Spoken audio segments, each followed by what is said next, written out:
ये स्टोरी है don't move 2024 की मूवी से। मूवी का स्टार्ट एरिस नाम की एक लड़की को दिखाते हुए होता है। एरिस रात को सोने की कोशिश कर रही थी लेकिन उसे नींद नहीं आती।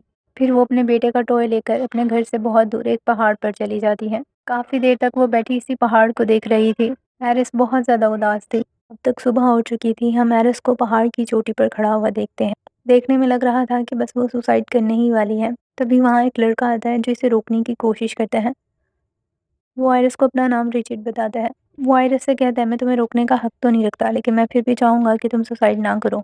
आइरिस रिचर्ड को कोई जवाब नहीं दे रही थी। फिर रिचर्ड उसे अपनी कहानी बताने लगता है। वो कहता है कुछ ही दिनों पहले कार एक्सीडेंट में मेरी बीवी की डेथ हो गई। गाड़ी मैं ड्राइव कर रहा था और इसी दौरान हमारी लड़ाई हो रही थी। इसी वजह से मैं गाड़ी चलाने पर सही तरह से फोकस नहीं कर पाया और होने वाले एक्सीडेंट की वजह से मेरी बीवी की मौत हो गई। मुझे आज तक इस बात का बहुत दुख है।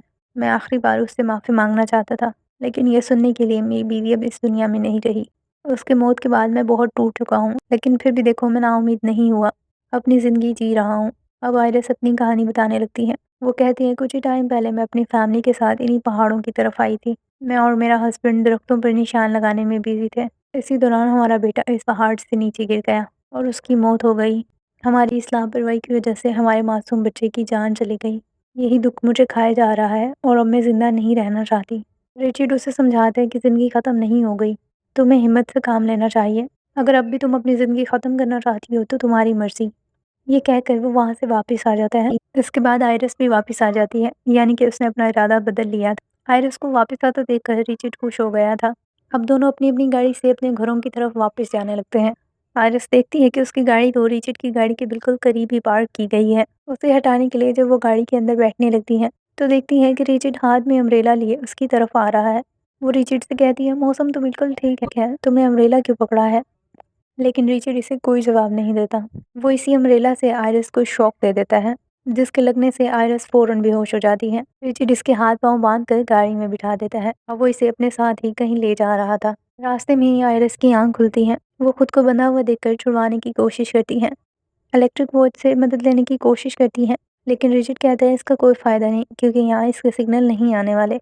आइरिस खुद को यहाँ से निकालने के लिए बहुत कोशिश कर रही थी। वो रिचर्ड को बातों में उलझाती है। रिचर्ड कहता है मैं जानता हूँ तुम मुझे इमोशनल करना चाहती हो लेकिन मैं तुम्हारी बातों में आने वाला नहीं। लेकिन आइरिस तो अपने हाथों पर बंधी हुई रस्सी काटने में लगी हुई थी, उसी नाइफ की मदद से जो आइरिस की पॉकेट में थी। आइरिस अपनी इस कोशिश में कामयाब भी रहती है। अपने हाथ छुड़वाने के बाद वो इसी नाइफ से रिचर्ड पर अटैक कर देती है। उसके बाद वो सीट बेल्ट से रिचर्ड का गला दबा रही थी। तभी इनकी गाड़ी अनकंट्रोल होने की वजह से पेड़ में जाकर लगती है और रिचर्ड गाड़ी की सीट नीचे कर खुद को बचा लेता है और वो इसी नाइफ से आइरिस पर अटैक करता है। लेकिन आइरिस खुद को इस गाड़ी से बाहर निकालकर भागने की कोशिश करती है। रिचर्ड कहता है इस सब का कोई फ़ायदा नहीं क्योंकि मैंने तुम्हें पैरालाइज़ करने वाला इंजेक्शन लगाया है जो 20 मिनट में ही अपना असर दिखाएगा। इसीलिए यूँ भागने का कोई फ़ायदा नहीं क्योंकि बहुत जल्द तुम मेरे लगाए गए इंजेक्शन से पैरालाइज़ होने वाली हो। ये सब जानकर आइरिस बहुत शॉक थी। उसके पास अब सिर्फ 20 मिनट्स थे अपनी जान इस रिचर्ड से बचाने के लिए। आइरिस हिम्मत नहीं हारती और वहाँ से भागती है। रिचर्ड भी इसका पीछा कर रहा था। आइरिस की बॉडी उस इंजेक्शन की वजह से कमज़ोर पड़ रही थी। अपनी वॉच में वो 20 मिनट का अलार्म सेट करती है ताकि उसे पता चलता रहे कि अब उसके पास कितना वक्त बाकी है। अब आइरिस भागते-भागते थक चुकी थी और इंजेक्शन भी अपना कमाल दिखा रहा था। इसी वजह से उसका चलना मुश्किल हो गया था। इसीलिए वो झाड़ियों में छुपकर खुद को बचाने की कोशिश करती है। कुछ देर के बाद इसका पीछा करते हुए रिचर्ड भी यहाँ पहुँच चुका था। इन झाड़ियों में मौजूद चूंटियाँ आइरिस को काटने लगती हैं। आइरिस पहले तो खुद पर बहुत कंट्रोल रखती हैं। रिचर्ड वहाँ से जाने ही वाला था कि आइरिस इन चूंटियों से तंग आकर वहाँ से निकलने की कोशिश करती है। इसकी आवाज़ सुनकर रिचर्ड इस तक पहुँच गया था। आइरिस अब दोबारा यहाँ से भागना शुरू करती। रिचर्ड इससे कहता है कुछ देर पहले तुम सुसाइड करने वाले थे और अब देखो ज़रा खुद को। अपनी जान बचाने के लिए तुम कितनी एफर्ट्स कर रही हो। अब क्योंकि आइरिस के पास आगे कोई और रास्ता नहीं था और ना ही उसके पास भागने के लिए हिम्मत थी, इसलिए आइरिस इस बहती हुई नदी में छलांग लगा देती है। वो तैरते हुए पानी के साथ ही आगे चली जाती है। रिचर्ड उससे कहता है आगे पानी बहुत गहरा है, तुम डूबकर मर जाओगी। लेकिन आइरिस को उम्मीद थी कि वो किसी भी तरह खुद को बचा लेगी। कुछ आगे जाने पर आइरिस को एक पेड़ मिलता है। आइरिस उस पेड़ को पकड़कर नदी से बाहर निकलने में कामयाब रहती है। अब वो अपनी तरफ बढ़ती हुई एक मशीन देख रही थी जिसे ग्रास को काटने के लिए इस्तेमाल किया जाता है। इसके बिल्कुल करीब आकर वो मशीन रुक जाती है। वहाँ एक बूढ़ा आदमी था जो आइरिस को इस हालत में देखता है। आइरिस अब पूरी तरह से पैरालाइज हो चुकी थी। वो ना तो हिल पा रही थी और ना ही कुछ बोल सकती थी। बूढ़ा आदमी इससे पूछता है क्या तुम मेरी आवाज़ सुन रही हो? इसके जवाब में आइरिस अपनी आंखें ब्लिंक करती हैं, जिससे बूढ़ा आदमी समझ आता है। बूढ़ा आदमी से कहता है, मैं तुम्हें अपने घर के अंदर ले चलता हूँ, इसके बाद हम पुलिस को कॉल करेंगे। आइरिस दोबारा से अपनी आइज़ ब्लिंक करती हैं। इसके बाद बूढ़ा आदमी उसे अपने घर के अंदर ले जाता है और वो पुलिस को कॉल करने ही वाला था कि तभी उसका डोर नॉक होता है। इसकी आवाज़ सुनकर आइरिस भी ज़ोर-ज़ोर से अपनी आंखें ब्लिंक कर रही थी। इस चीज़ को वो बूढ़ा आदमी भी नोटिस करता है और वो जाकर जब चेक करता है तो सामने कोई और नहीं बल्कि रिचर्ड था, जो इस बूढ़े आदमी से कहता है, मुझे तुम्हारी मदद की ज़रूरत है। रिचर्ड आइरिस को ढूंढते हुए इस घर तक पहुंचा था। उसे शक था, हो सकता है कि आइरिस किसी घर में हो, इसलिए वो बूढ़े आदमी की इजाज़त के बगैर ही घर के अंदर आ जाता है। बूढ़ा आदमी से कहता है, अगर तुम्हें मेरी कोई भी मदद चाहिए तो इस घर से बाहर जाओ। लेकिन वो बूढ़े आदमी की बात नहीं सुनता और इसके घर को चेक करने लगता है। वो इस ट्राली को भी देखता है जिस पर थोड़ी देर पहले आइरिस थी, लेकिन अब आइरिस वहाँ नहीं थी। बूढ़ा आदमी से कहता है, अगर तुम इस तरह से बदतमीज़ी करोगे और मेरे घर से बाहर नहीं जाओगे तो मैं पुलिस को कॉल करने लगा हूँ। बूढ़े आदमी को इस पर बहुत गुस्सा आता है। वो इसे मार कर घर से बाहर निकालने की कोशिश कर रहा था। अब रिचर्ड भी इस बूढ़े आदमी को मारने लगता है, लेकिन रिचर्ड को फील होता है ये बूढ़ा आदमी काफ़ी स्ट्रॉन्ग था। वो रिचर्ड को बहुत बुरी तरह से मार रहा था। रिचर्ड अब नाइफ उठाता है और बूढ़े आदमी के पाँव में दे मारता है, जिसकी वजह से वो ज़ख्मी हो गया था। रिचर्ड इसी चीज़ का फ़ायदा उठाते हुए वो बूढ़े आदमी को मार डालता है। ये सब आइरिस अपनी आँखों से देख रही थी, लेकिन पैरालाइज़ होने की वजह से वो कुछ ना कर पाई। इसके बाद रिचर्ड पूरे घर में पेट्रोल गिराने लगता है, क्योंकि वो इस घर में आग लगाने वाला था। ये सब देखकर आइरिस अपनी उँगलियाँ काउंट करने लगती हैं, क्योंकि वो मूवमेंट करने की कोशिश कर रही थी ताकि यहाँ से बच सके। ये आवाज़ रिचर्ड तक भी जाती है, लेकिन वो इसे इग्नोर कर देता है क्योंकि उसे लगता है शायद ये पेट्रोल की गिरने की आवाज़ है। इसके बाद वो घर को आग लगा देता है। आइरिस हिम्मत करते हुए वहाँ पर गिरी हुई एक रस्सी को खींचती है, जो कि विंडो के साथ अटैच थी। उसकी इस एफर्ट से विंडो बंद होती है। ये चीज़ रिचर्ड नोटिस कर लेता है। अब वो वहाँ आकर आइरिस को देखता है और फिर इसे अपने साथ बाहर ले जाता है। अब रिचर्ड दोबारा से आइरिस को अपने साथ कहीं ले जा रहा था। आइरिस मुसलसल अपने हाथों को मूव कर रही थी, क्योंकि वो जानती थी कि इसी मूवमेंट से वो खुद को इस पैरालाइज से बाहर ला सकेगी। कुछ ही आगे बढ़ने पर इनकी गाड़ी का फ्यूल खत्म हो जाता है। इसके बाद रिचर्ड को उसकी बेटी की कॉल आती है, जो इससे घर पर आने के लिए कह रही थी। रिचर्ड की बेटी कह रही थी कि वो इसे मिस कर रही है, क्योंकि इसकी बेटी ने मॉम को तो खो दिया था। वो बिल्कुल अकेली पड़ गई थी। रिचर्ड पहले तो अपनी बेटी को मना करता है, लेकिन उसके बहुत ज़्यादा इंसिस्ट करने पर रिचर्ड मान जाता है। वो इससे कहता है कि हाँ, मैं कुछ देर तक घर ज़रूर आऊँगा।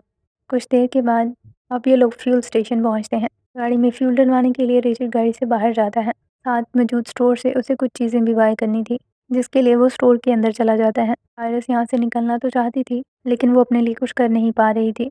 आइरिस इसी उदासी वाले चेहरे के साथ गाड़ी की विंडो से बाहर देख रही थी, इसी उम्मीद पर कि शायद कोई उसकी मदद कर दे। अब वो अपने सामने एक छोटे से बच्चे को देखती है, जो बिल्कुल उसके बेटे की उम्र का था। वो बच्चा भी काफ़ी देर तक आइरिस को देखता ही रहता है, लेकिन समझ नहीं पाता कि शायद वो इससे मदद मांग रही है। तभी उस बच्चे की माँ आती है और उसे अपने साथ ले जाती है। आइरिस पूरी कोशिश करके सीट बेल्ट खोलती है, लोगों को अपनी मदद के लिए कोई इशारा दे सके। इसीलिए वो अपनी गाड़ी के मिरर को फुल कोशिश करके नीचे करने की कोशिश करती है। ये सब कुछ उस बच्चे की माँ नोटिस कर रही थी। वो समझ जाती है कि ज़रूर कोई गड़बड़ है, इसलिए वहाँ से जाने से पहले वो पुलिस को कॉल कर देती और रिचर्ड की गाड़ी के बारे में बताती है। कुछ देर के बाद रिचर्ड वापस आ चुका था। वो देखता है कि आइरिस ने अपना सीट बेल्ट खोला हुआ है और गाड़ी का मिरर भी। इसके बाद वो सीट बेल्ट को दोबारा से बंद कर देता है। रिचर्ड अपने साथ कुछ इंजेक्शंस लाया था, जो कि वो अब आइरिस को लगाने वाला था। इसे वो वहीं आइरिस के सामने ही रख देता है और अपनी शर्ट से ढाँप देता है। अब रिचर्ड आइरिस को लेकर अपनी मंजिल की तरफ आगे बढ़ रहा था, लेकिन पुलिस ऑफिसर भी, जिसे उस बच्चे की मॉम ने इन्फॉर्म किया था, इनकी गाड़ी को फॉलो करता हुआ यहाँ पहुँच चुका था। वो रिचर्ड की गाड़ी की छानबीन करने लगता है। वो इसे कहता है, किसी ने मुझे तुम्हारी गाड़ी के बारे में रिपोर्ट की है। रिचर्ड कहता है, ऐसा कुछ नहीं है, मैं अपनी पैरालाइज वाइफ के साथ ट्रैवल कर रहा हूँ। कुछ ही टाइम पहले इसका एक्सीडेंट हो गया था। तो ऑफिसर अब गाड़ी की तलाशी लेता है तो वहाँ पर इसे इंजेक्शन मिलते हैं, जिन्हें देखकर उसे समझ लग गई थी कि ज़रूर कोई गड़बड़ है। इसी दौरान आइरिस भी ज़ोर-ज़ोर से सांस लेने लगती है, जिसे सुनकर पुलिस ऑफिसर को यकीन हो गया था। अब इससे पहले कि वो रिचर्ड को अरेस्ट कर पाता, रिचर्ड ही इस पुलिस ऑफिसर पर अटैक कर देता है। इसी दौरान पुलिस ऑफिसर की मौत हो गई थी। अब रिचर्ड पुलिस ऑफिसर को उसकी गाड़ी के साथ ही आग लगा देता है और फिर से ड्राइव करता हुआ आइरिस को अपने साथ ले जा रहा था। आइरिस क्योंकि काफ़ी देर से अपनी फिंगर्स को मूव कर रही थी, इसीलिए अब उसने थोड़ा-थोड़ा बोलना शुरू कर दिया था। वो इस इंजेक्शन के असर से बाहर आ रही थी। वो रिचर्ड से कहती है, तुम्हें अपनी फैमिली के बारे में सोचना चाहिए। घर पर तुम्हारी बेटी इंतज़ार कर रही है। अगर तुमने अपनी वाइफ को खो दिया है तो तुम्हारी बेटी तो है ना तुम्हारे पास। अपनी बेटी का कोई ख़्याल नहीं। उसकी ये सारी बातें सुनकर रिचर्ड कहता है, तुम अपने काम से काम रखो। आइरिस अपनी बातों से उसे इमोशनल करने की कोशिश कर रही थी, लेकिन इसका रिचर्ड पर कोई असर नहीं होता। अब रिचर्ड अपने सामने चलती हुई गाड़ी को ओवरटेक करके वहाँ से निकलने की कोशिश करता है और इसी दौरान इनके सामने एक ट्रक आ जाता है, जिसे देखकर आयरिस को लगता है कि बस अब तो हम गए। लेकिन जब वो अपनी आंखें खोलती हैं तो वो इस खतरनाक मोड़ से बाहर आ चुके थे। रिचर्ड इससे कहता है, इतनी आसानी से नहीं मरने दूंगा मैं तुम्हें, तुम्हारी मौत मेरे हाथों से ही लिखी है। आयरिस इंजेक्शन उठाकर रिचर्ड को मारने की कोशिश करती है, लेकिन वो फोर्सली इसे दबा नहीं पा रही, क्योंकि वो थोड़ा बहुत मूव तो कर पा रही थी लेकिन पूरी तरह से उसके हाथ अभी भी काम नहीं कर पा रहे थे और इसी वजह से वो इंजेक्शन नहीं लगा पाती। रिचर्ड इस इंजेक्शन को निकाल कर इसका लिक्विड वेस्ट कर देता है। आयरिस को समझ नहीं आ रहा था कि वो कैसे खुद को यहाँ से बाहर निकाले। उसने हर कोशिश करके देख ली थी, लेकिन यहाँ से बचकर निकलना उसके लिए बहुत मुश्किल था। अब वो रिचर्ड से कहती है, अगर तुमने मुझे मारना ही था तो उस टाइम सुसाइड करते हुए मुझे क्यों रोका? रिचर्ड कहता है, मैंने तुम्हें नहीं रोका, तुम खुद रुक कर वापस आई, क्योंकि तुम्हारी मौत तो मेरे हाथों ही लिखी है। तुम्हारी किस्मत में एडवेंचर से भरी हुई मौत लिखी थी, इसलिए तुम सिंपल सुसाइड नहीं कर पाई। इसके बाद के सीन में हम इन दोनों को नदी के किनारे देखते हैं, जहाँ पर रिचर्ड आयरिस को बोट में बिठाता है। बोट को देखकर आयरिस इमोशनल हो गई थी, क्योंकि उसके पास भी उसके बेटे की छोटी-सी बोट थी। आयरिस रिचर्ड से कहती है, प्लीज़ मेरी पॉकेट से मेरे बेटे की बोट निकाल दो। आयरिस क्योंकि इमोशनल हो गई थी, इसलिए रिचर्ड भी उसकी बात मानता है। वो इसकी पॉकेट से बोट निकालने के लिए जब नीचे झुकता है, तो आयरिस रिचर्ड की पीठ पर बंधा हुआ नाइफ निकाल कर इस पर वार कर देती है। इस अटैक से रिचर्ड जख्मी हो गया था। वो खुद को संभाल पाता, इससे पहले ही आयरिस बोट को हिलाते हुए रिचर्ड को पानी में फेंक देती है। वो बोट को यहाँ से दूर ले जाने की कोशिश कर रही थी, लेकिन अब तो बोट में भी पानी भर रहा था और फिर इस तरह से बोट डूब जाती है। लेकिन कुछ देर के बाद हम आयरिस को देखते हैं, जो इस पानी से तैरते हुए खुद को बाहर निकालने की कोशिश कर रही थी। बहुत कोशिश करने के बाद वो खुद को इस पानी से बाहर निकालने में कामयाब रहती हैं। दूसरी तरफ हम रिचर्ड को देखते हैं। वो जख्मी तो था, लेकिन खुद को बचाने के लिए तैरते हुए पानी से बाहर आ जाता है। आयरिस रिचर्ड को वहाँ पड़ा हुआ देख लेती है। रिचर्ड के पास आती है और इसे थैंक यू कहती है। उसने थैंक यू इसलिए कहा था क्योंकि रिचर्ड ने इसे बताया था कि रिचर्ड की वाइफ की डेथ से पहले जब वो ज़ख्मी हालत में थी, उसे देखकर रिचर्ड ने भी अपनी वाइफ को थैंक यू कहा था।